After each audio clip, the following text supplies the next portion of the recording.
There we go. We are currently recording. Okay. So, Why don't we start by giving the audience a description of what just happened? Oh, yeah. We had like a 30-minute conversation, and there was no SIM card there the whole time. Yeah. Well, no, you weren't even recording, and then I went, we should have recorded this. Yeah. Or, no, that wasn't what happened. Shit. I said something funny, and then I forgot what the context was of the funny thing I said. Just cut this out. We shouldn't have been recording. We shouldn't have been recording that time. We shouldn't have. No, it was that I said you have to let me know when you're recording so that you don't catch me saying anything I'm not supposed to say. And then you said, let me stop the recording right there. Let me restart this right now. Okay. What did you say? Yeah. Oh, man, that was hilarious. And then when you actually went to start recording, I was like readying myself to like talk because it's a podcast. And then all I hear you say is right into my ear because we're wearing headphones and you said it in the mic. No SIM card.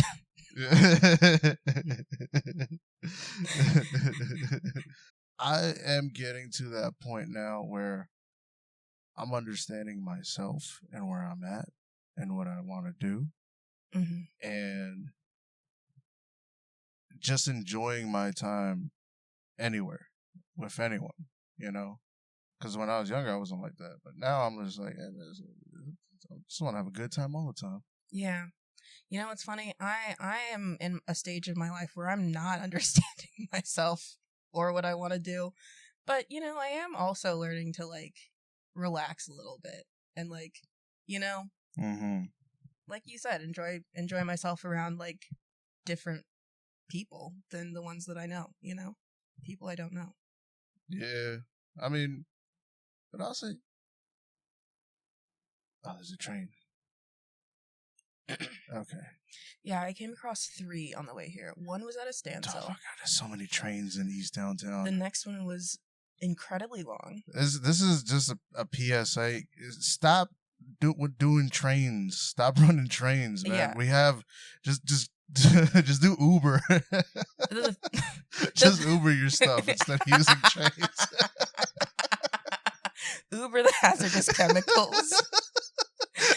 You see a guy pulling up in his fucking Toyota Corolla and he's like, yeah, I need you to ship this huge box. But yeah, the first, 3 trains on the way here. The first one was at a complete standstill, so I turned around. I went all the way around, met a second train that was just so long that I was like, okay, I needed to text you, you know? And then the third train was just long enough to trigger my anxiety. Like, and then it actually ended pretty quick, but I was like, Houston's torturing me. Okay, and now you know what I go through every single day here. It's crazy. No, but they do have like different passages where you can go through to cut the train, like on Polk. If you just go straight down Polk, there's a bridge, and then there's a dip that goes. You drive under it. You drive under the bridge to get over the train. I did not know that because I've been trying to figure out. Because this is not the first time that that's happened. I mean, the other times it was like individual trains.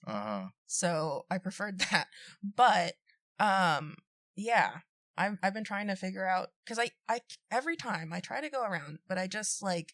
Either meet it somewhere else or there's a different train. I don't know how to navigate this. I should have told you. That's my bad. I should have told you that there would be a problem. Because even when I get like Uber Eats or even Uber or Lyft, whatever, whenever somebody like comes over here, they always get stuck on Cullen. That's why I asked you. Cullen, because they always get stuck there. Hutchins, I didn't know that one. And Lockwood is the first one I got stuck on. Yeah. Yeah. I don't even remember the third one. I was just in fight or flight, you know? Yeah, this is like the worst spot to be actually like wanting to go out at any time because I am a slave to the trains at this point, you know? Yeah. So I just gotta wait like 15, 20 minutes, sometimes 30, whatever. Just, I'm like, come on, man. Yeah. When I was living in the Southwest, not a problem. There weren't really trains. It wasn't a problem. Yeah, no, that's one of the benefits of like being from a place like Louisiana. There's no trains because why would you need to send anything there? You know, Mm-hmm. it's just gonna end up in a swamp.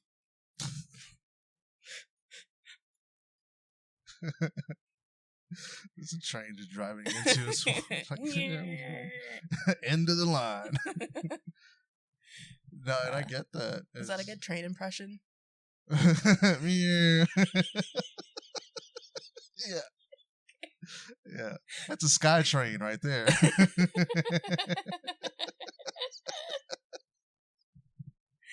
Oh man. Why don't we have sky trains? That would be amazing. Oh, I wish we had them right now. I mean, so whimsical. Yeah. Yeah. You know, one time I was on a road trip. I was like a kid. This is a long story that's going to go nowhere, and feel free to cut it out. But I was a little kid. Mm-hmm. We were on a road trip to Oklahoma, and there was a cloud that looked exactly like a train. Like, it literally had like the first car with the like engine, and then all these like little clouds after it that looked like, you know, other cars, and just like had like figures that looked like people sticking out. When I tell you, we stared at that cloud for 7 hours. We were entertained for the entire ride because we were like, why does it look so like picture accurate to like a train with a bunch of people like this going out? This is a podcast. I waved my, you know, hands above my head. Imagine one of those like things they blow air through at the car things. Yeah. It just looked like, anyways, that's the motion I did. That's crazy. So it looked like a train. It did. And exactly like a train. Wow. Like a cartoon train, oh yeah, that's what I pictured in my mind. Yeah, like exactly. Thomas the Tank Engine. Yeah, I was literally gonna say Thomas. Whoa, we're in the zone. But yeah, we were looking at that cloud for 7 hours because that's the length of the drive from Shreveport to Oklahoma City. So, and then we got there and we were like, wait a minute, were we looking at a cloud for 7 hours? Yo, were you smoking? What? No, I was a child. I was a tiny child.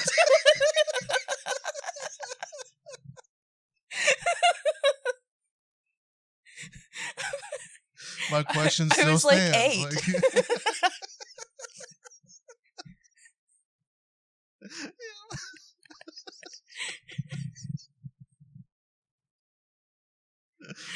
Oh my god. No, I was quite literally 8 years old. My brother was 6, and my best friend Debbie was like maybe 9 or 10. Oh, you all saw it? Yeah.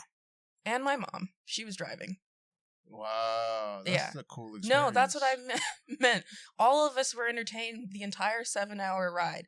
And I have ADHD. Like, this was quite a cloud. Although, you know, I also, there was another time I got distracted by a cloud. I was in the middle of a soccer game. This is when I was like 7 maybe. But I was in the middle of a soccer game, and they had me as the goalie. And I was looking at a cloud in the sky while the game was going on because I was just bored because the ball was on the other side of the field. Mm-hmm. And then I just felt something whoosh past me, and the other team got a goal because I was looking at a cloud. No. Yeah. And what did you do? Just stand watching, just like Well, I didn't see the ball coming at all. I was looking up. Okay, the other children were on the ground. It's soccer. No, I'm saying after it swooshed, were you just like look? Did you turn? Oh yeah. No, I was surrounded by the other team, and I was like, "When did you guys get here?" Did somebody hit you? No. Okay. No one touched me. I was standing in the middle of the goal. They just like went through. Just went around you. Either side. Excuse me. Like. I was, I wasn't like a big obstacle. Oh my god! And I was just standing there. That's so funny, just because of a cloud. That's funny. They put me as a forward from then on, actually, and I did pretty well. They just kick a corner. You're still watching, but it hits your head and goes in.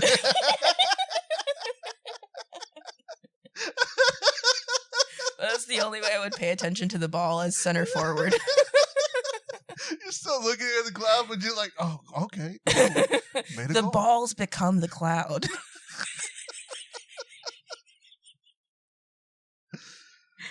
Oh, shit. That's funny. Okay, I think we're ready to start. Yeah. We're good now. Oh, so like I said, I did want to talk about stand-up and how you got started.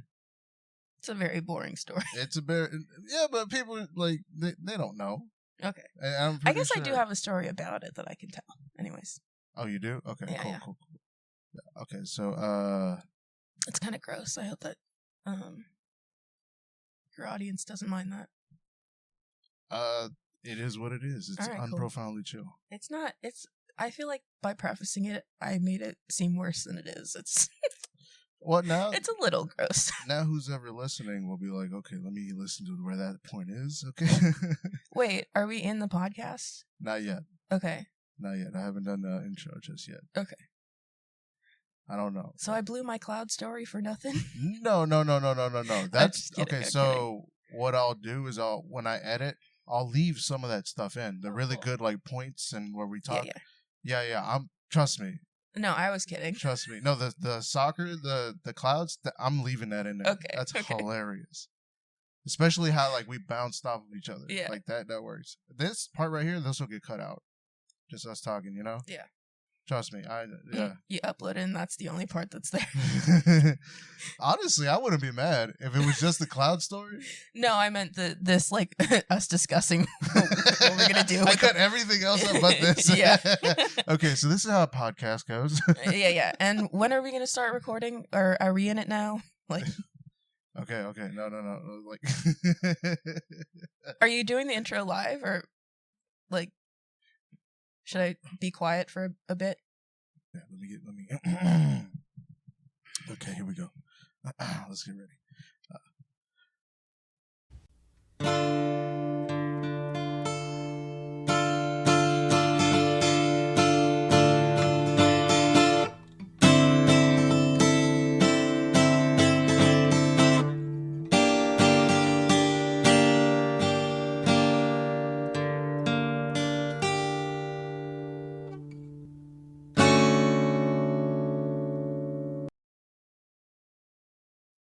What's up, everybody? It's your boy Joe Navarro. Welcome back to Unprofoundly Chill. I am your host, and I am here with a guest, somebody who I haven't seen in the scene. Very funny. Everybody, please welcome Elyse Joseph. Hello. How are you? I'm good. How are you? I'm doing well. Awesome. You excited about this? I was like 30 minutes ago. Yeah, me too. We've been doing it, actually. I told you we had a 30-minute conversation. Yeah. I forgot the SIM card again.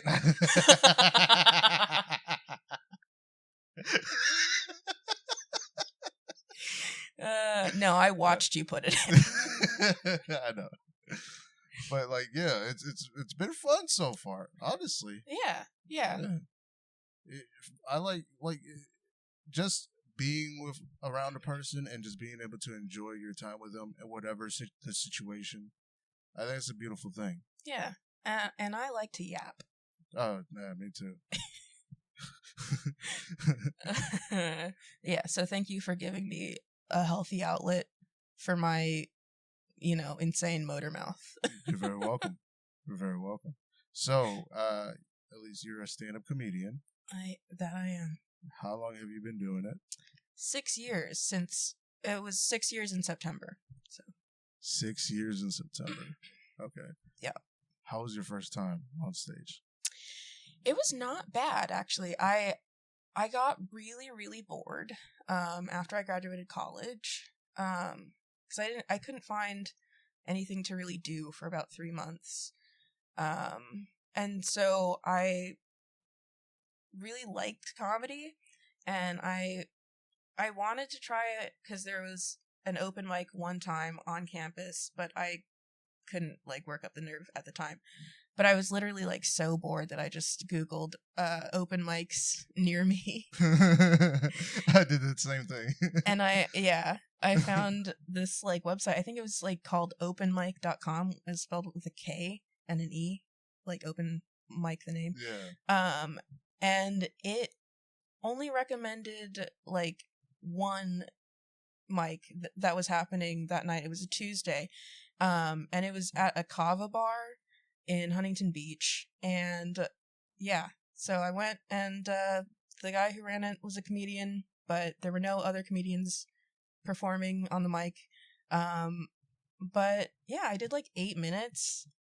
That's all I remember. I don't remember what I did 8 minutes on, but You did 8 minutes? I did. Yeah. Like I said, I like to yap, okay? Wow. Yeah. I could barely do one when I first started. Well, it helped that like it was a kava bar, so it was like a very supportive, like hippie environment. Were you just on stage talking to people, or there wasn't a stage per se. There was an area of the floor that didn't have anything on it, but a mic stand. I've been there. Yeah, we all have. Yeah. That's where you start, and then you work your way in the corner up to the stage. You know, like you start on the floor, then you get like a 6x6 piece of plywood, and then you get a stage.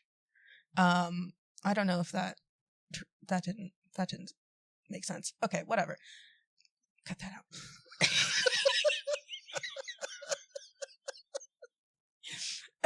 Wait. It did make sense. Did it? Okay. Yeah. I meant you start on the floor, then you get the plywood, you stand on it, and now you got a stage. Okay. Well, I meant for it to be funny, and like you didn't laugh, and that made me really insecure about it. So I was just like, maybe I just said something crazy.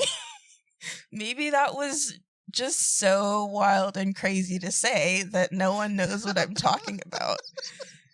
That's what I assume. Which is okay, my bad. I was actively listening right there.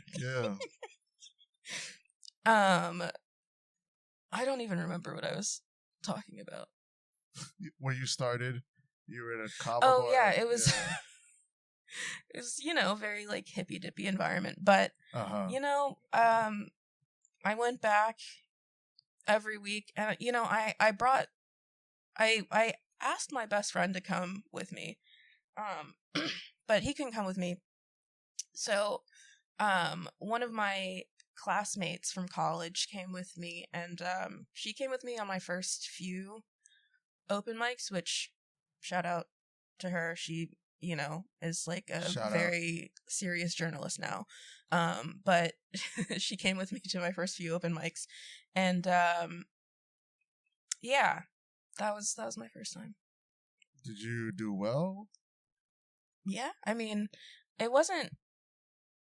I have the recording somewhere. I can't listen to it now because it's just I can't. I record myself so that I can listen to it after the fact and learn what I can, and then I leave it behind because it's so hard to listen to myself do stand up when I was early on, because you're not good at it when you start, no one is. Mm-hmm. And it's really hard for me to listen to myself be bad at comedy. Damn.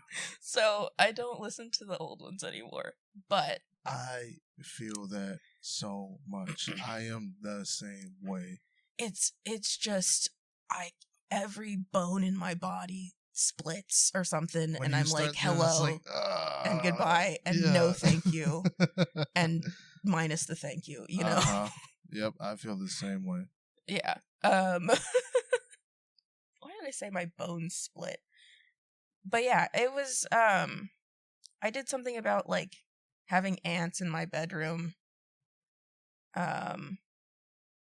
which I did at the time. I think I did a bit about how my mom had 8 birds at one point. It's hard to remember which bits I did specifically like that time, but over those like few weeks, I think I did some stuff about. I did a bit about the ants in my bedroom. Like, I think I just like painted an image of them picketing, and like protesting, so I'd clean my room.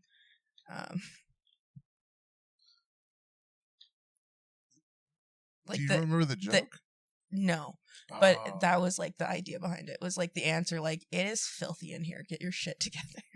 Oh, okay. There's too much sugar in here for us. Clean up these wrappers. Okay.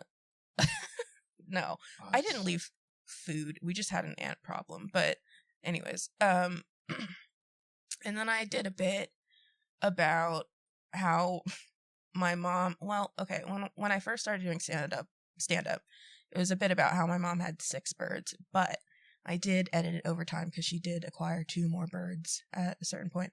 But so it was 8 birds at the peak of birdness in our household.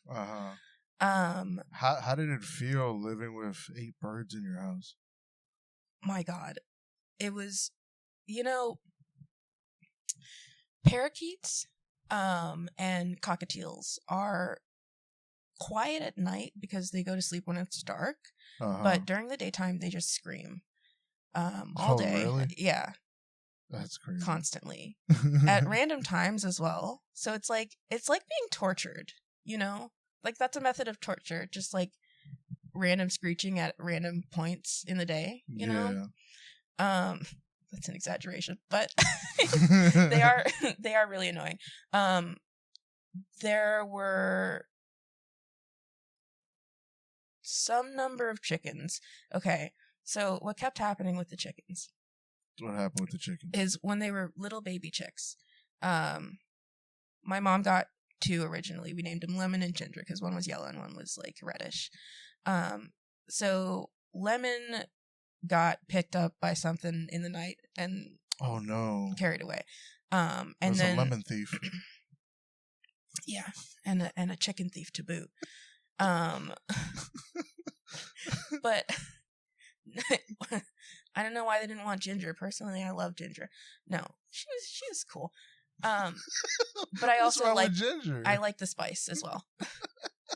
Is what I was saying. But so yeah, then my mom got another chicken so that Ginger wouldn't be alone. But that one got. What was that one's name? Too. I don't remember. But eventually we got one that stuck, and that chicken had like, feathers like that would like cover her feet. Mm-hmm. And she was like gray. She was my favorite. She was just like really chill. But she started like brooding over her eggs so she wouldn't like get up to eat or anything, and they can die like that. So my mom just like gave her to someone who knew how to handle that condition. But she would lay like these like blue-green eggs. Yeah. I think Ginger laid blue-green? Yeah. That's pretty cool. Yeah, they were really cool. And I think Ginger laid like brown eggs, but yeah, we were stacked with eggs, That was a fun house. I'll finish the story about the birds and then we'll go back to what else was going on there. But there was also a parrotlet. That one was my brother's favorite bird. She was just like little and blue and very quiet and just sort of like hung out. Like he would just take her out of the cage and she'd just hang around, So I liked her. But then she died because my mom accidentally used Teflon, which, by the way, Teflon will kill your birds. If you live in a house with birds and you use Teflon in that house, your birds can die within like minutes. I mean, it's really, really... Really? Yeah, it's sad. Wow. which, usually we didn't have Teflon in the house, so that was like an honest mistake, but it was sad. But yeah, R.I.P. then yeah, but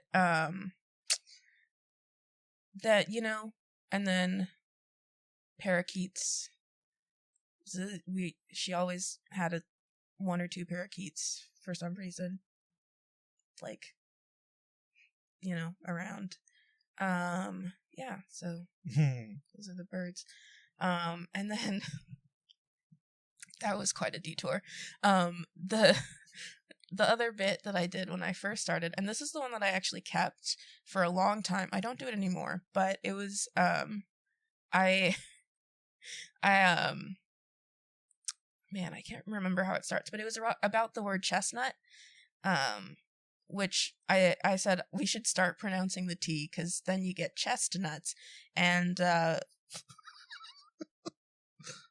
isn't that fun? But also, I think that would be a good euphemism for boobs, because I think it would be helpful to start thinking about boobs as the testicles of the chest, like they're both lumpy bags of stuff, and like white stuff comes out of them. So, I think it's very comparable. Also, I think that we would have found a cure by now if we referred to breast cancer as testicular cancer. Just semantics around the T in chestnuts. There was a lot of variations to that joke. It evolved over the years. Really? Yeah. I told that joke for a long time. Yeah. Do you still tell that joke on stage? Mm-mm. Nope. Really? No. Yeah. Why? Did you grow out of it? Yeah. I have better jokes now. At least I hope. Yeah, and I guess I got kind of sick of it, but it was everybody's favorite bit at the Kava bar. Yeah. But you know what's crazy? Like, the effort that it took you to write that joke and to work on it over time, that, like you said, you write better jokes now. Yeah. You learned how to write better. Oh, of course. Yeah. That was like a very important part of learning how to write jokes and like how to write tags, because I changed the tags on it when I got bored of it, because I just got sick of that joke eventually. But which you always do. Yeah. Yeah. You always do. Like, I'm at the point where I'm sick of all my stuff right now. Yeah, you know what happens when I get too sick of my jokes and I don't, do new stuff with them every once in a while, is I'll start to blank on stage. And so I really have to stay on it. That happens to me too. Yeah. Yeah, because my brain's just like, I don't want to fucking focus on this anymore. Well, so you it happened. ADHD? Yes. Yeah. I'm undiagnosed. But got diagnosed when I was like 21. Dog, that's something that's like I deal with. I have to like force myself to like focus all the time. It's hard, but like it just. Oh yeah. Yeah. I get it. Especially like when I smoke, it just goes haywire. Actually, smoking kind of helps me, because it's like my brain is going, at light speed at all times. Same. It's like, same. So it slows things down a little bit, so I can like catch the thoughts as they go by sometimes. That's what I've been doing. Like, but it's just, and it makes it a little bit easier to like, not to make existing jokes better, but to like make up new stuff and like, yeah, But even then, I'm at a point where I think it's becoming a crutch, because the only time I can create or like really think of some stuff is just when I smoke now. Yeah. When I'm sober, I'm having a tough time trying to like figure something out. You know what I did? Because, I'm going to argue about the crutch thing in a minute, but when I have a hard time coming up with like new stuff and I'm like really, really in an enormous rut, is I'll just Google how to write jokes.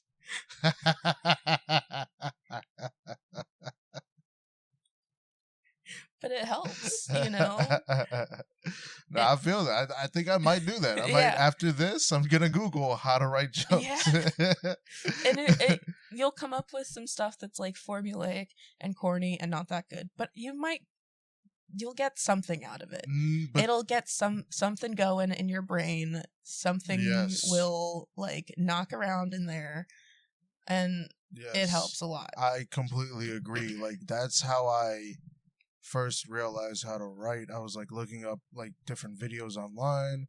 I was like, I read books and stuff like that about stand-up and the formulas of how to create a joke.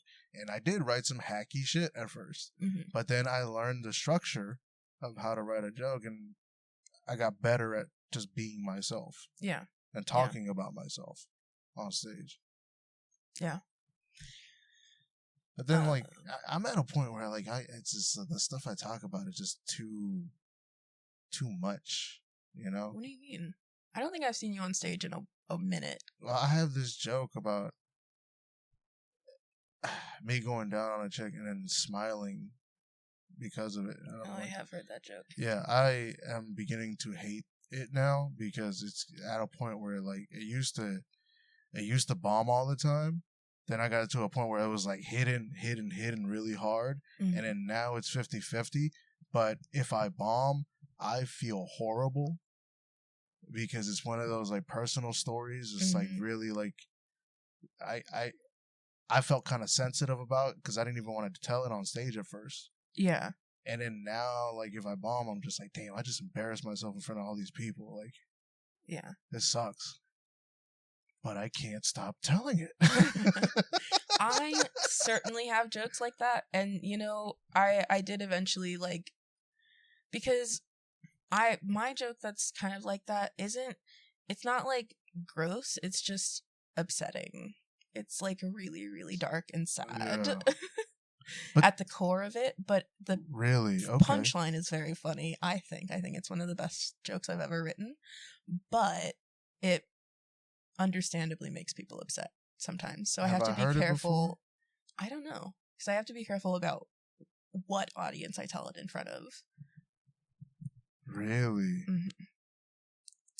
Yeah, I can tell it to you. Okay. If you want to hear it.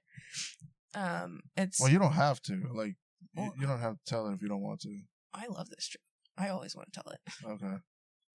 No, okay, maybe edit out me saying that, because that's going to make me sound really fucked up. It's a fucked up joke.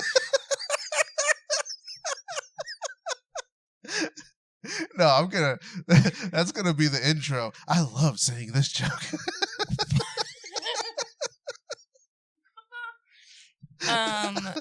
Yeah. Okay. So, you've probably heard the start of this joke. Sometimes I take a different route from the same, like, opening punch, opening one-liner. But it's, I grew up pretty sheltered, or as some people prefer to put it, in a cult. So when I was growing up, I haven't told it in a while. Okay. I grew up I'll just start over. I grew up pretty sheltered, or as some people prefer to put it, in a cult. And recently I was talking to one of my friends who I grew up with in the same church. And she told me that her dad used to beat her, like, really bad. And it was so bad that the leaders of the church that we grew up in pulled him aside and asked him not to beat her in front of them. Yeah. I won't let the record show that Joe was laughing, and that's the only reason I snorted. But, so, nailed it, But, he took the note. None of us ever really knew anything about it until she told us, But, when we were in 8th grade, he was going down the highway on a motorcycle, and he got run over by a car. And I like to think that the police pulled over and said, "Hey, can you not die in front of us?" Yo. I don't really want to see that. So he took the note and died in the ambulance on the way to the hospital. Yeah. That's crazy. Is that a true story? Yeah. I was like really, really shocked because I like knew her dad and I never knew that was, happening. And then after my friend confirmed that I had in fact heard it, I cried for 3 straight days. Yeah. Wow. And like I had a therapy appointment in the middle of that week, and the only reason I was able to stop crying is because I was like on the phone with it was like a telehealth appointment. I was on the phone with my therapist just like sobbing, like I cannot stop crying. I don't know how to stop crying. And also that's the worst thing I've ever heard, and I don't know how to deal with this. And he just told me to like, do something to make myself feel better, so I went swimming because the place I was in had a pool at the time. Mm-hmm. And then I wrote that joke. Swimming. Yeah.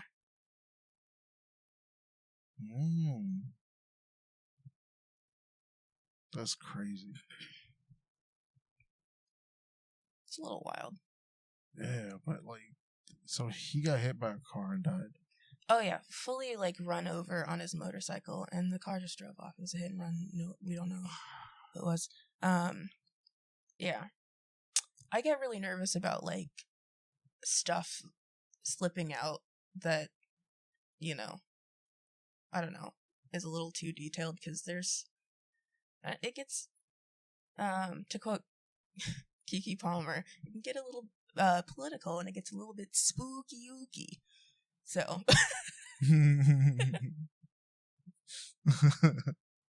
It does though. Yeah. It does. Spooky-ooky. It does get spooky-ooky.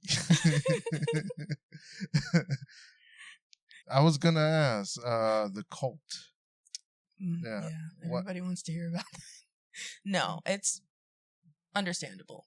Because it's a weird thing that most people don't do. Well, you were born into it, right? That's true. So to you, correct. It was like life. You didn't think anything else of it. Yeah, I certainly didn't think I was in a cult. No? No, at the time. And, the thing that, like, kind of, I don't want to say it snapped me out of it, but it really, like, gave me pause, was when I was, like, 18-ish. I was in college, and I was living in what they called the sister's house. And, I just moved in. I was going to UCI, and, like, there was, like, an orientation thing that we had to go to that was for recruitment, basically. It was for, like, new people, because they recruit a lot on college campuses, especially, like, beginning of the year when there's, like, new students who are, like, looking for clubs to join and all that. So that was, like, a little bit after that phase. But it was like there was a promotional video at the beginning of the meeting, and it was just sort of like explaining some stuff, like some Q&A stuff, I guess, like frequently asked questions. I don't know what it was. I wasn't really paying attention for most of it. But what really piqued my interest was there was a guy who came on screen and was like, he was giving like a testimony or something, and was like, I heard, a lot of people, talking and saying that this group was a cult, and and then I went to some of their meetings. I checked it out. I joined, and they're not a cult. And I was like, hold up. The moment you start out, record scratch, pause. hang on a minute. Let's take a break.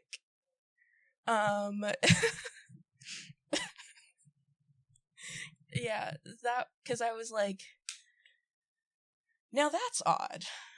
Because, I didn't have any, like, normal friends or anything after the age of 10, So I certainly didn't have any frame of reference for, like, what kind of group I was in. But that, I was like, so why'd you bring up cults? Why did you do that? That's awful suspicious. Off the start. From the start, it's like, people say we're this, but we're not a cult. Yeah, and I was like, and I've been around for a while, but I am not sure I believe you. That was not convincing. You know what? That was the best part to actually pay attention to. So kudos to you. Yeah. Well, like I said, it really piqued my interest. Yeah. I was like, I heard the word cult. I was like, hello? Huh? Who?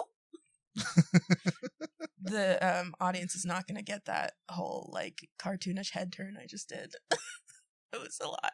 It was a lot in the room with, like, just the two of us. I was, like, performing, but then usually the audience is there to see that. And then this time they're not. So it was just weird. I like to break the fourth wall as well. Yeah. Well, I'm not going to break it because that's where the air conditioning is.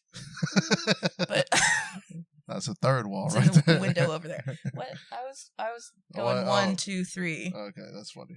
That's hilarious.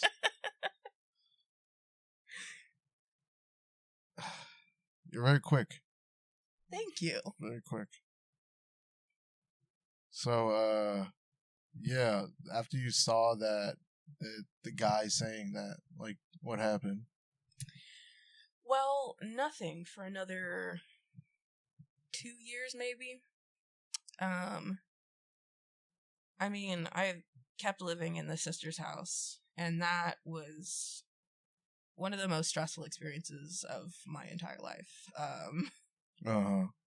Like, I was really, really falling apart. I wasn't sleeping, and, like, okay, there were all these rules also. So we were not allowed to, like, be in relationships or anything like, or date or anything like that. We had to attend 3 meetings a week, and we're all in college at, like, a, decent, pretty good school, So when would the meetings be? Well, we'll get into the schedule later. I'll finish the rules first. Okay, sorry. Listen, it's gonna take forever if we let this get disorganized. That's what it's been the whole time. What do you mean?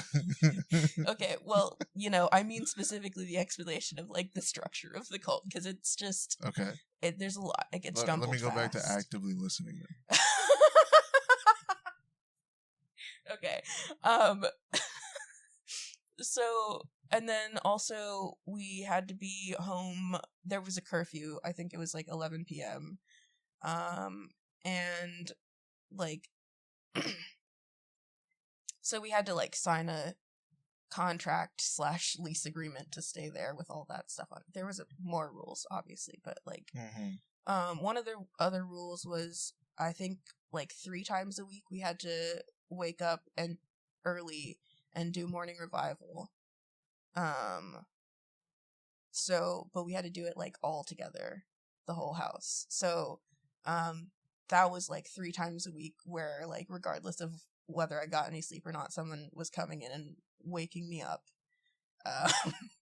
to go downstairs and sit at the table and, like, read, these books that the church, published in their own, like, in-house publishing house. In-house publishing house. Anyways. But, yeah, we read that and, like, prayed and, like,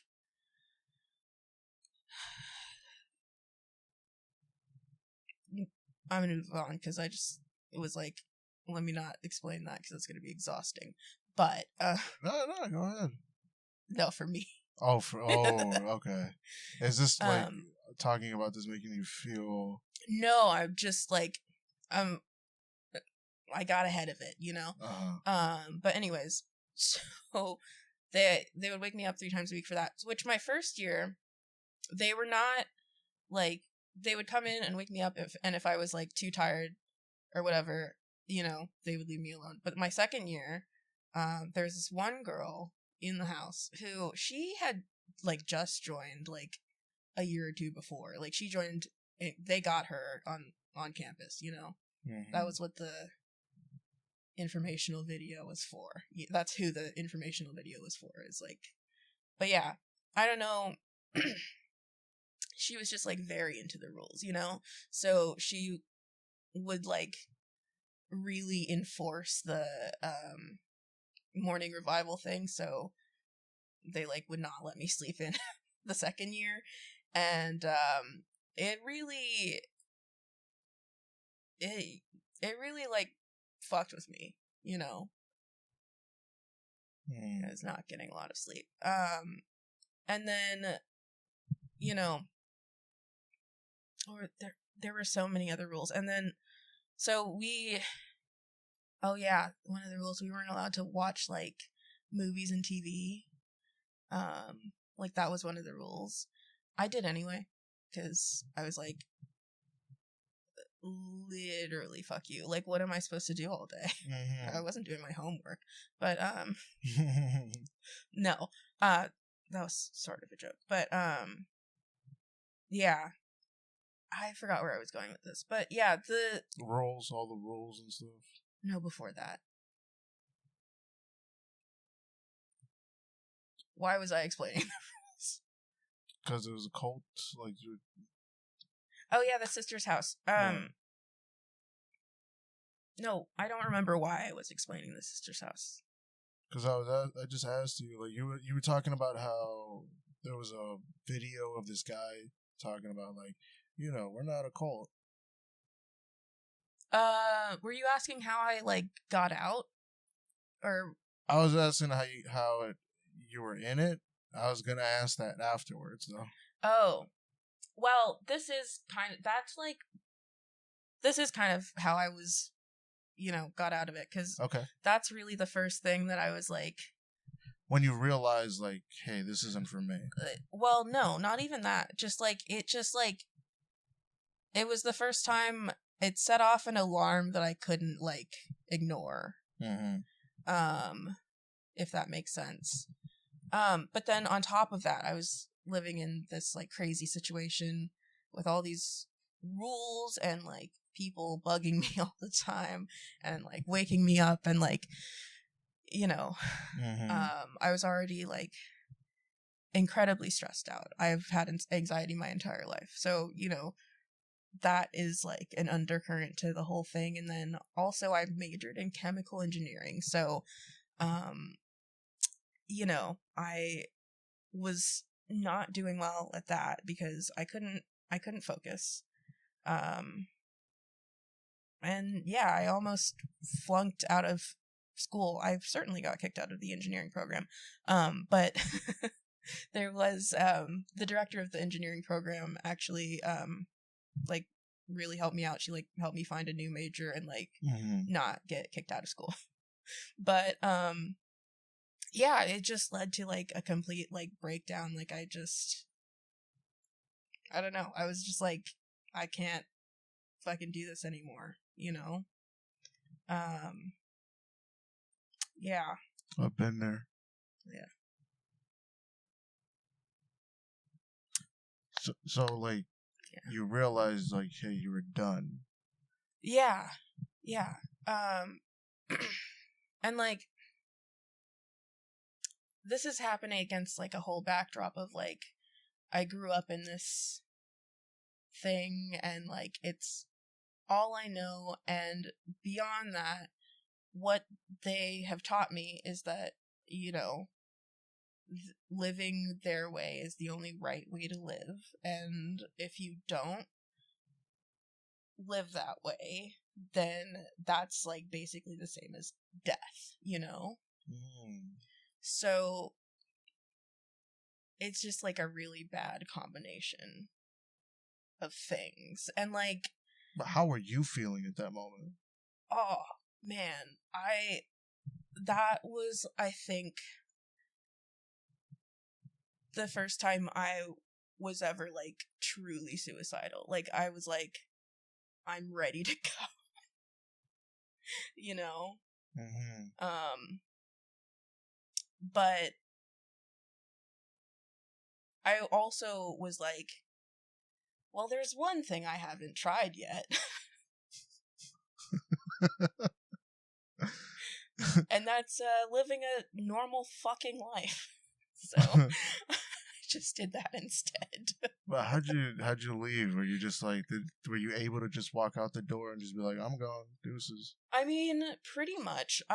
For a couple of years after that, I sort of just avoided them on campus, and like, I typically stayed out of like the student center because that's where, you know, there's a lot of like full-timers, that's what they call the like employees of the church, that like they employed specifically to like recruit on college campuses. And like, I guess there's some other stuff they do, I don't really know, I wasn't one. So but yeah, so I just avoided them for a while, and like, I still live with my mom. So that was a little bit complicated because they would have like home meetings at our house sometimes. If I use any terms you don't recognize, just let me know. Because this is part of the reason I have a hard time talking about this stuff, because I don't know which of their like terminologies are normal and which ones are not. Because every once in a while I'll be talking and someone will go like, "What the fuck?" And I like, "Oh, that was just what we called them," you know? Like, the last time I was talking to somebody about this stuff, I used the term serving one. Like, that's what they called, when we were kids, that's what they called the like people assigned to like take care of the kids. They call them serving ones. Which, there's a lot of like that, like, okay. I don't know if this is gonna make sense, but it's very funny to me and to the people who also grew up in the church. But they have a very fucked up relationship with gerunds as a part of speech. You know what a gerund is? It's when you add ing onto the end of a verb and use it as a noun. Oh, so like, painting is a verb, but you can also call, you know, a piece of art a painting. So it's used as a noun, you know? Like,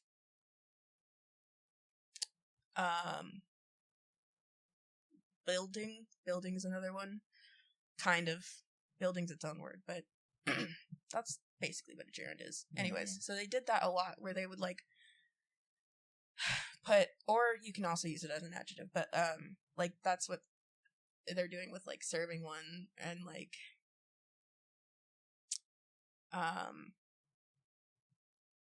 yeah, it's really, I don't know which other ones I can see. That's also why it's hard, because every single explanation sparks like a longer explanation of something more specific. It's like it's like almost like a different language sometimes, you know? It is. Yeah. That's interesting though, these gerunds. Yeah. Huh. But so you grew up in it. You thought it was just life to you, right? And then afterwards, you get out of it. What was your thought then? It's just like, because this was a life that you knew, and now you're trying to like figure out a new one. Yeah. It was rocky.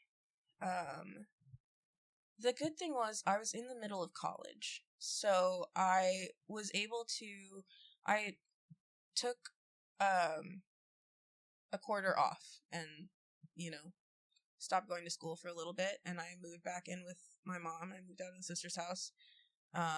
And at some point I did like sit down and tell my mom I'm done. I'm not going to, you know, meetings anymore. And she was like, you know, we don't really talk about it, but she doesn't, you know, bug me about it anymore.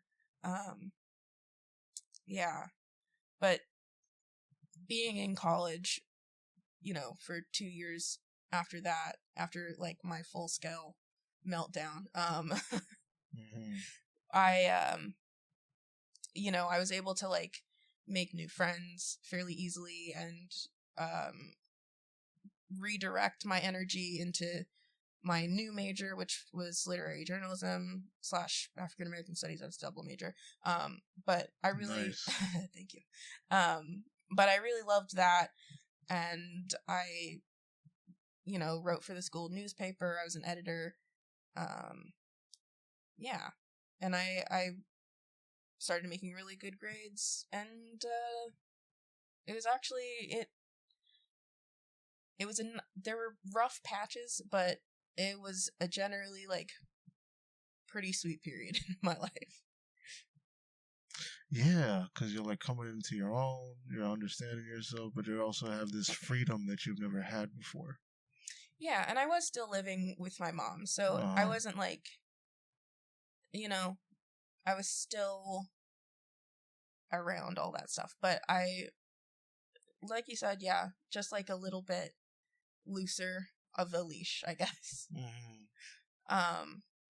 Yeah. That's interesting. Very interesting. And then, so, going through all that,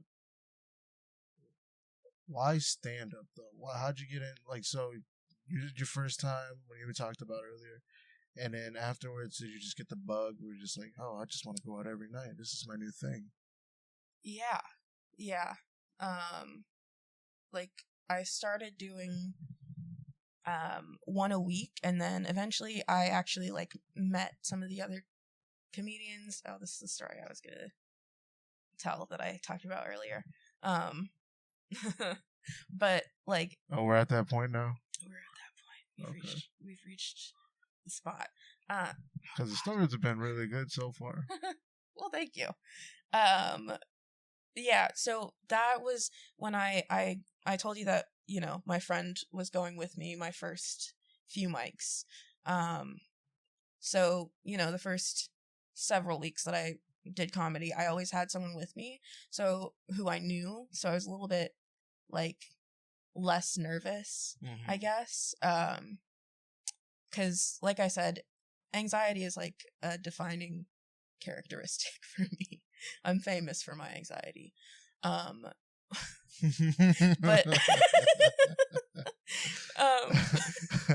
you're walking down the street. Is that Elyse? Oh, she has anxiety. Nah, they feel it coming from around the corner. I feel just like an air of nervousness. Guess who it is? No. Someone said I wear my anxiety on my sleeve, and I was like, you know, I think it's flashing is more of an appropriate analogy. No, I mean like opening a trench coat.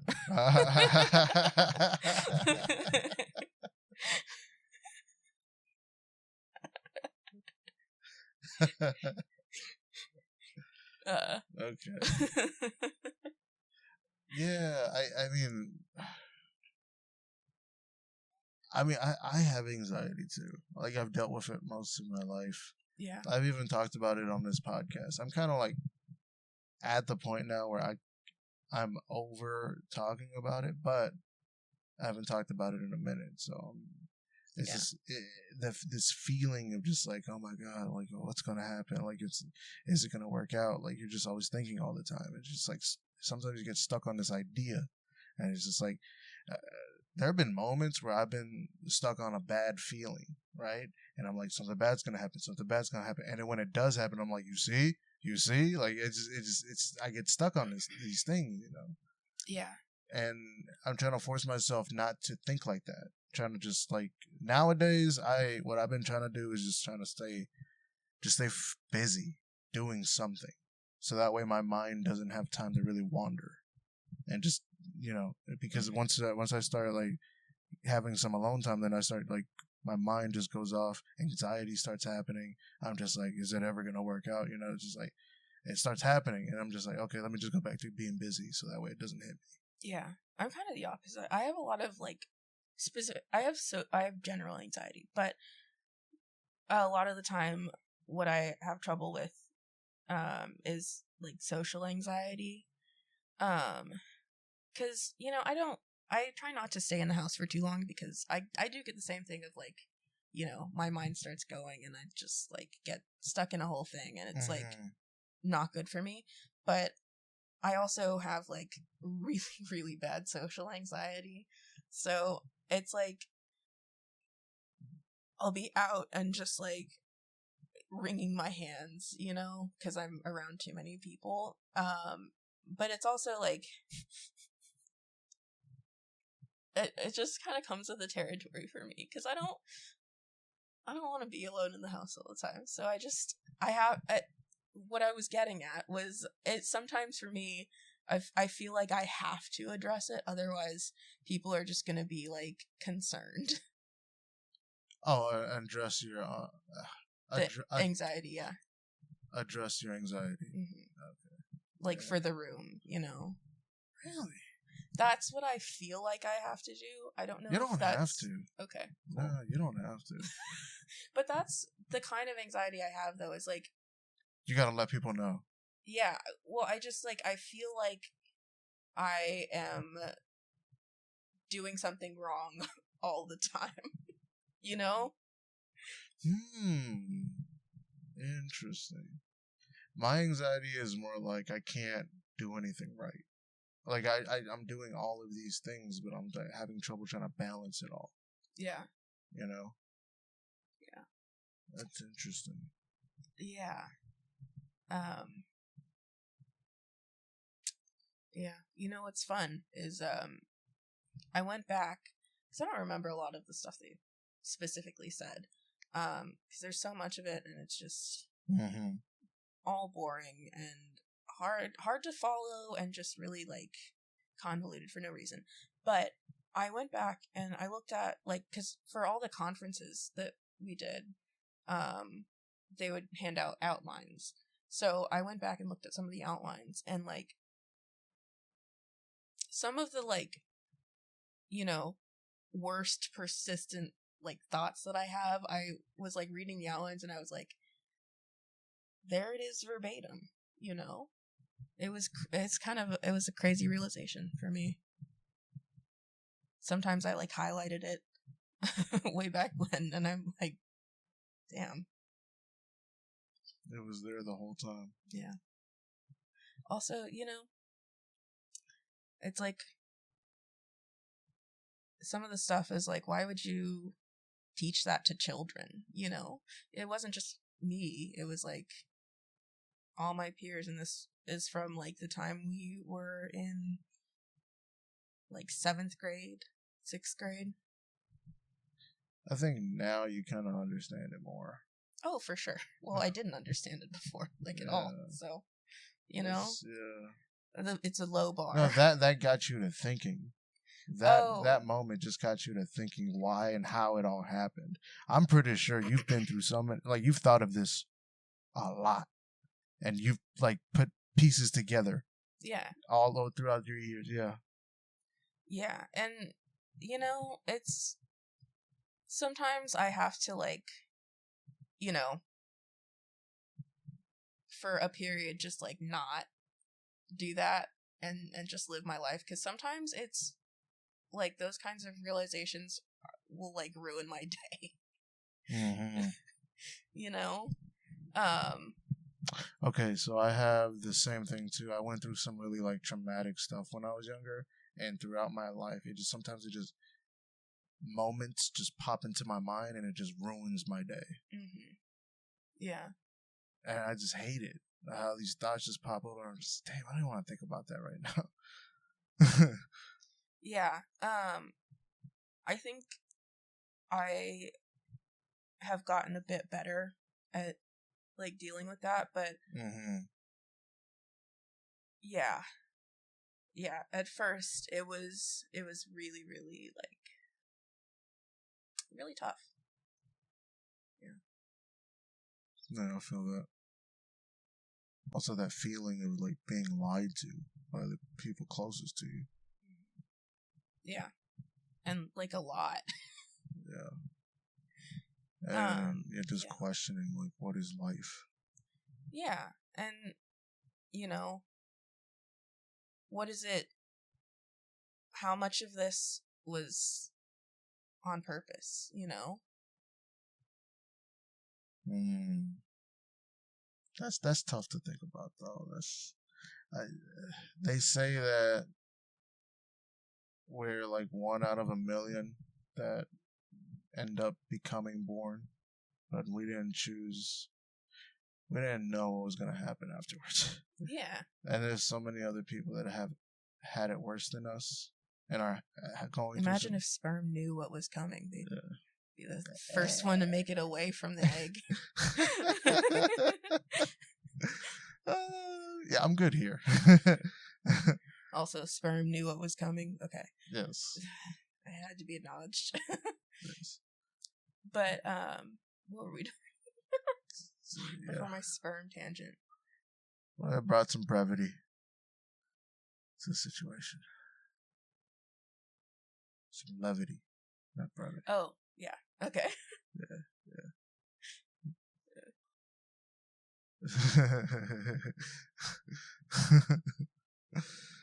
Oh man, sorry. I'm just like trying to process everything right now. Yeah, I threw a lot at you. You did. I caught most of it.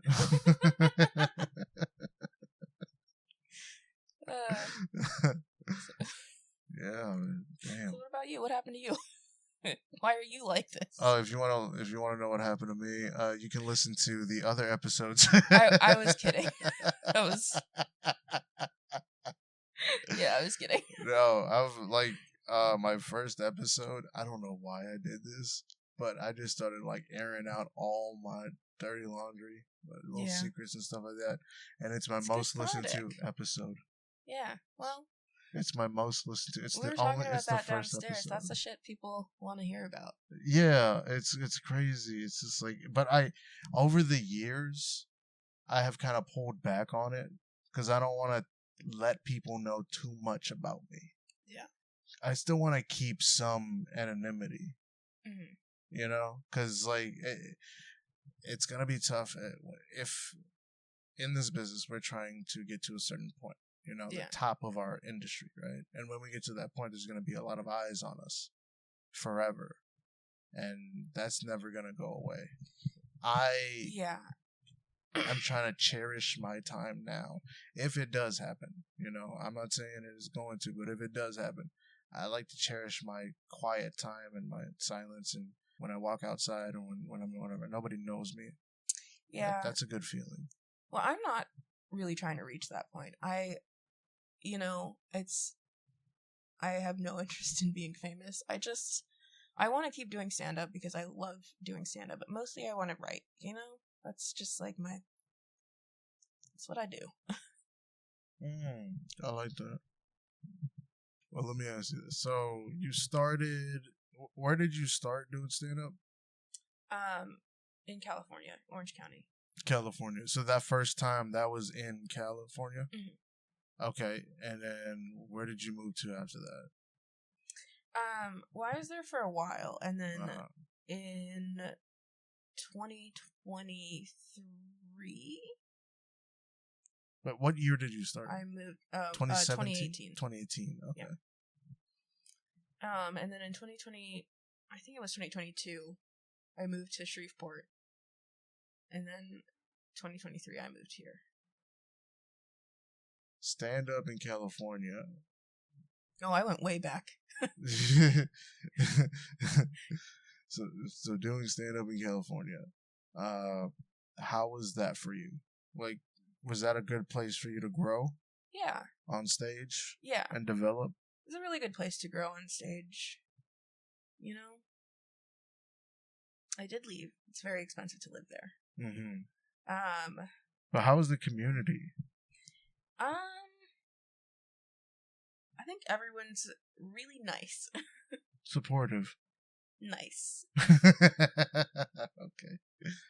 And that's all I'm gonna say. Really nice. Yep. But did you like it? Yeah. For a while. For a while? Like, would you just do, like, open mics, or were you doing, like, how long from when you were doing mics to shows? I don't think it was that long until I got my first show. My first, like, paid show, I remember, was about a year in. And I did 15 minutes. On your first paid show? Yeah. Because wow. I was like, I don't have 15 minutes of material, but I'm not going to reject time. So I just, like, really, really wrote for... God, why did you just say no? Because I didn't want to. Okay, you know why it is? It's because Mark Maron is one of my favorite comedians, and I love Mark Maron. In Think You Pain, he's telling a story about, I forget the name of the guy he's talking about, but that quote that he says, you gotta do your time. Do your time. You gotta do your time. So I just, like, really, really internalized that, and I won't get off the stage until I'm lit. So I don't care if I'm, like, floundering up there, whether it's going well or horribly, whether people want me there or not, I'm up there. Yeah, but they can't say you didn't do your time. Exactly. Yeah. So how was it? It was good. I mean, I like made sure to, like, prepare and write and make sure that I could, like, keep on track for the entire time, because that's my main problem when it comes to, like, longer times. I can do 15 minutes now, but, you know, but that was staying your first focused the entire time and being able to remember that many jokes, even though I wrote them, you know. It's like, shoot, I'm doing 15 next week. And, like, yeah, you're right. But you gotta figure it out for a while. Like, yeah. No, my first time doing 15 is, it was not good. Yeah. Because, like, I didn't know the pacing, because it's a different pace than doing, like, 5 to 10. Mm-hmm. And also, like, understanding, like, how to sit in the room a little bit and let things, like, develop instead of just trying to, like, hit it the whole time. Mm-hmm. You know? Like, punchline, tag. It's just like, no, just sit there, just relax, just let it breathe. Yeah. You know? Yeah. I really was, like, very nervous about doing 15 minutes for the first time after, I mean, I think I did 10 minutes once at the Kava bar, but, you know, by that point, I had mostly been doing, like, 5 minutes at open mics and stuff. So I, like, basically did 3 different 5-minute sets, and I made sure that I could do all of them, you know, on stage, and then I made sure I could remember all of them together, just, like, in general, and then I did okay. That's good.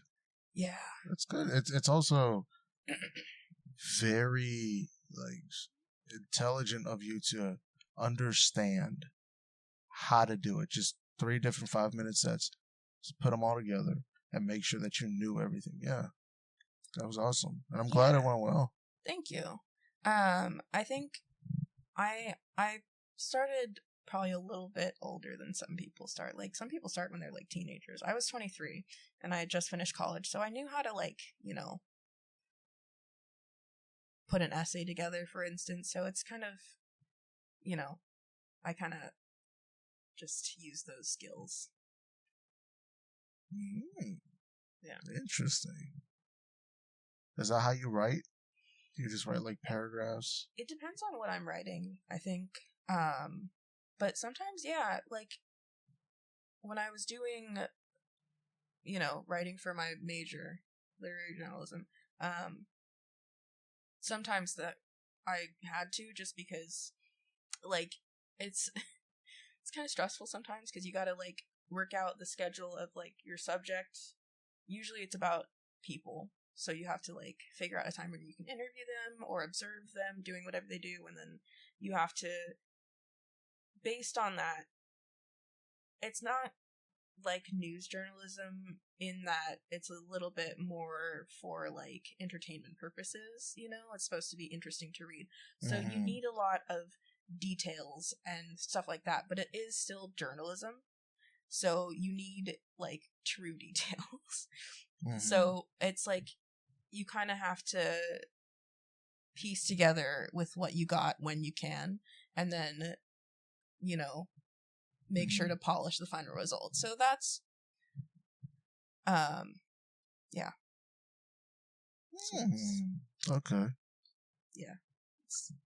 I just use that sometimes when I need it.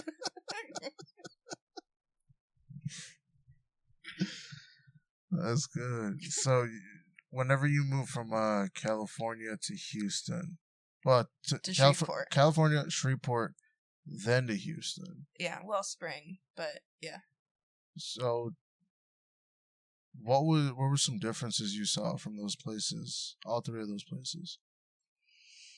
Well, Shreveport and California are very, very different. Like when I first moved to California when I was 10, I literally had like culture shock. Like it was serious. But you know, because it's like I don't really know how to describe the differences, because it's hard to like analyze the place you're living in like that sometimes, you know. Yeah, because you're in it. You're not really thinking about, you know, analyzing it at that moment. Yeah, and it's like you're not, because California has a lot of stuff you can do, but when you're there and you're living there and you're working or going to school or whatever, you don't have time to like go to Disneyland every day, you know? So I don't think I went to Disneyland for like 3 years after I moved. I moved to Anaheim, where Disneyland is. I lived like 10 minutes from Disneyland. But you never went. I went eventually. I went a few times, but you know, it took me like 3 years, I think. Why? Busy, and you know, we didn't have a lot of money. Oh, that makes sense. And then when you finally were... It's expensive. It's really expensive. Yeah, when you finally had something, you're like, I'm going to Disneyland. Well, actually, what it was is... that's the other good thing about cults is connections. But one of the... We're not a cult. Right. Don't make me sick, Pluto. No. We had a family friend who worked in the kitchens. He was like a pastry chef. So he could get like 2 people in free, and you know. That would be messed up. And like whenever they're doing their training and you walk in like to Disneyland, you go into the office and there's a projector and it's like Mickey's like, we're a family here, huh? Like no allegations here.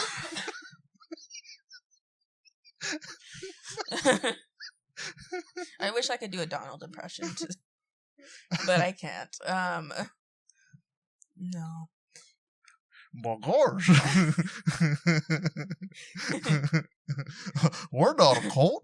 Yeah. We're a family. Yuck. I joined to prove that I'm not in a cult. Yuck.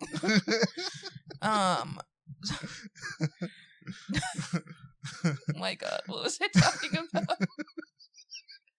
Going to Disneyland. Oh, but that's another thing about cults, is they keep you very, very busy. So you really don't have time for anything else. Yeah. Did you enjoy your time? Like when you went to Disneyland, did you like it? It was cool. It's fine. It's a lot of like waiting in line. Yeah. That'll be most of your day. And I'm not that into like rides, because, you know, I'm like, I don't want to be flung anywhere, you know what I mean? They're like, yeah, it's loud, it's fast, it's big, leave me out of it. So there's just like not a lot for me in places like that, especially because I was like, no, I guess I wasn't too old, but I don't know. I also How don't old like were you? crowds. How old were you when you first went to Disneyland? 13, 14? No, you're a good age. Yeah. It's a good age to go to experience everything. It's a nice place to go with like a group of friends, and then you can like talk when you're in line or like whatever. I'll tell you what was fun was we did grad night at Disneyland, which I'm really surprised they let us do that. But yeah, our senior year, because I also went to a school that was run by the church, so so that's why I didn't have any like normal friends, because it's a church school. But they did like arrange for us to go to grad night at Disneyland, and that was really, really fun. Yeah, we just got to like walk around Disneyland without, adult supervision, and they had like, some dance floors set up and DJs. That I Don't Care song, Icona Pop, Charlie XCX, yeah. That was really popular my senior year, so we like danced, and because there wasn't a lot of dancing that went on, so that was just like really special to me to be able to like go out with my friends and like have like a fun time. I love that. Yeah, that's awesome. You got lucky. Grad night at Disneyland. That's crazy. Yeah, we had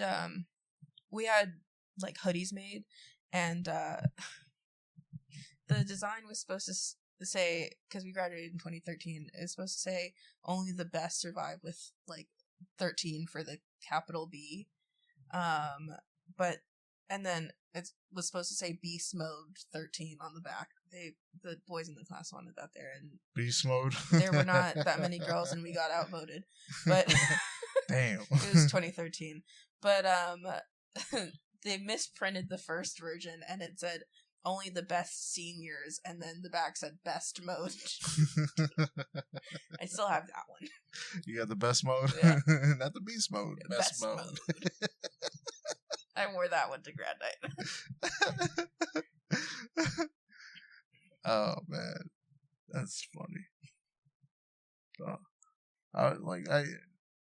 I love hearing stories like that, because like when I was younger, even though there were a lot of bad times, there were some good times too. Yeah.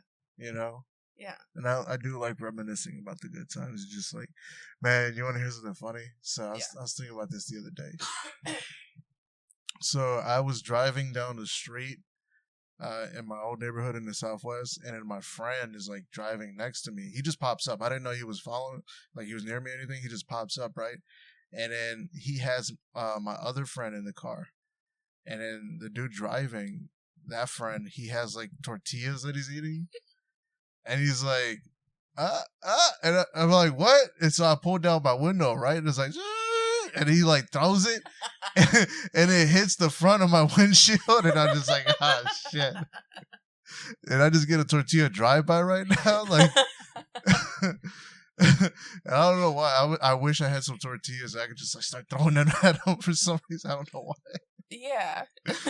I don't know why. I was like maybe like 18 around that time when that happened. Yeah. But that was one of the funniest things. Yeah, I mean, when you grow up in an environment where there's not a lot of, space for levity, those moments I think become very important. Mm-hmm. When you can just like be goofy for a little bit. Yeah. I mean, we were talking about why I got into stand-up. I think maybe that's a big part of why. Because I don't know. I guess I kind of like needed my sense of humor to survive, Yeah. Without it, my life would be horrible. Yeah. Yeah. Yeah, my sense of humor just developed because of the bad situation. It's a self-defense mechanism. Yeah, and at first, but yeah. And it's a big part of, I think, for some people, being able to cope with situations after the fact. Like, that's what I do when I'm, like, writing jokes, like the one I wrote about, you know, my friend's dad. Mm-hmm. It's like, you know, it is very much a coping mechanism. And people say they do comedy in place of therapy. I do both, and then once I'm done with therapy, I, you know, write it into a joke. But is that what your stand-up mostly is like personal stories?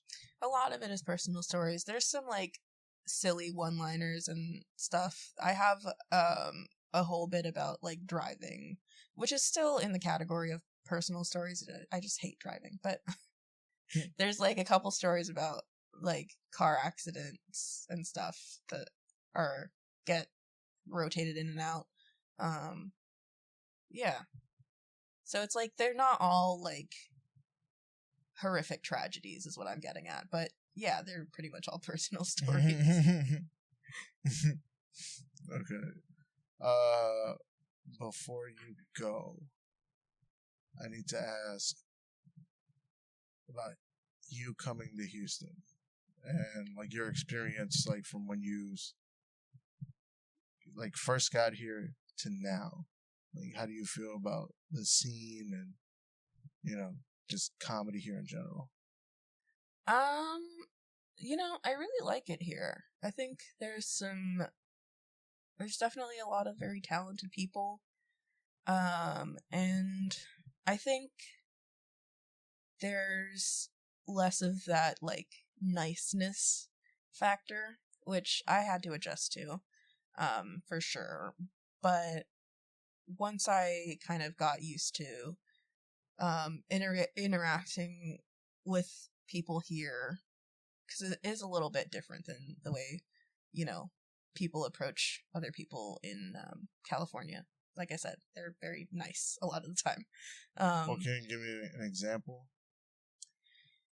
Just like everybody hugs, and it's like constantly smiling in everybody's face. Hi. And people don't really do that here. I like literally thought everyone hated me because not everyone's not like just flashing their veneers all the time, but that's hilarious. But you know, once you like start to develop relationships with people, or once I started to like develop relationships with people, I think it's a really cool place. You know, I like it here. It's got its downsides, but everywhere does. Yeah. I'm pretty sure California has downsides. Shreveport downsides, you know, anywhere you go. Well, Shreveport is downsides. It's all downsides. If you're here, you're down. It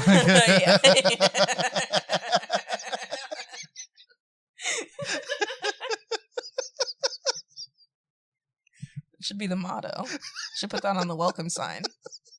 But I mean, even still, there's really fun things about living in Shreveport. Like, there's stuff that I would go back to Shreveport for when it's happening. Like, there's a thing called Bears Fest that I went to a couple years ago. I missed it last year.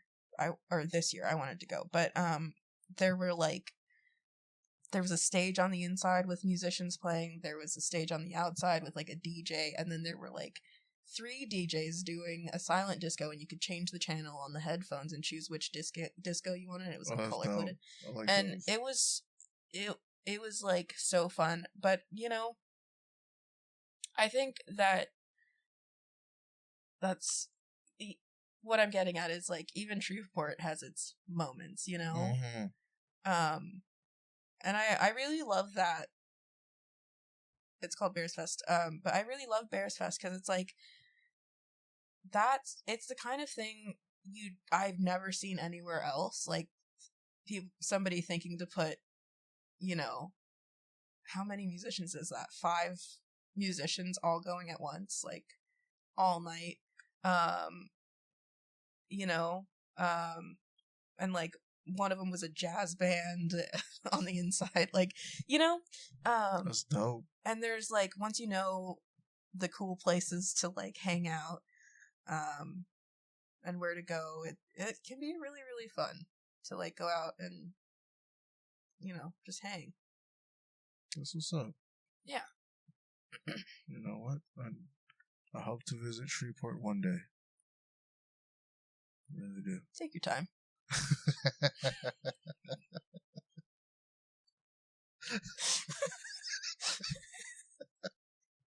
Okay, so this is the end of the episode. What'd you think? I had a good time. This was cool. Yeah. You learned a lot about me. Yep. Learned a lot about it.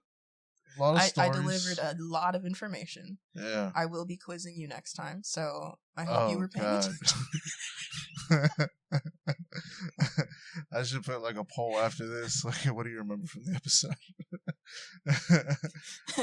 What part of speech did the cult use too much? Oh man, jargons.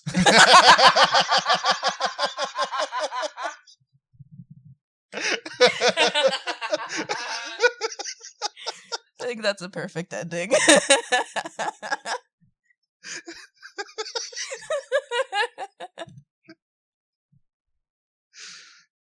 Okay. Before you go, one more thing. Do you want to give out any socials? Oh yeah. TikTok and Instagram at Elyse.Joseph. That's ELYSE.JOSEPH.